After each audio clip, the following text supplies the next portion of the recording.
కథ పేరు చిన్న చీకటి గొప్ప వెలుగు. ఒకసారి ఒక చిన్న పల్లెటూరులో రమేష్ అనే బాలుడు ఉండేవాడు. అతడు చదువులో చాలా మంచివాడు, కాని అతని ఇంటి పరిస్థితి బాగాలేదు.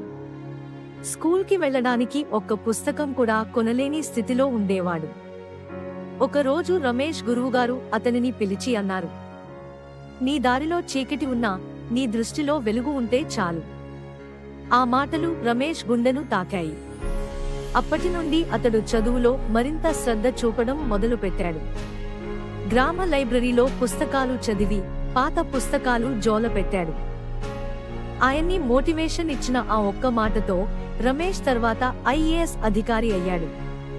అతని విజయానికి గుట్టు ఏమిటంటే పరిస్థితులను కాదు, తన ఆలోచనల్ని మార్చుకున్నాడు. మార్మికం. ప్రతి చీకటిలో కూడా వెలుగు తడుక్కుమంటుంది.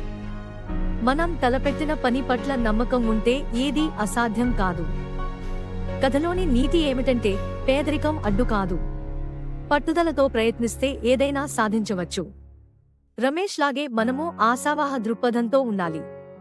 కష్టాలను అధిగమించి లక్ష్యాన్ని చేరుకోవాలి. చిన్న ప్రయత్నమైన గొప్ప ఫలితాలను ఇస్తుంది. కాబట్టి నిరాశ చెందకుండా ముందుకు సాగాలి.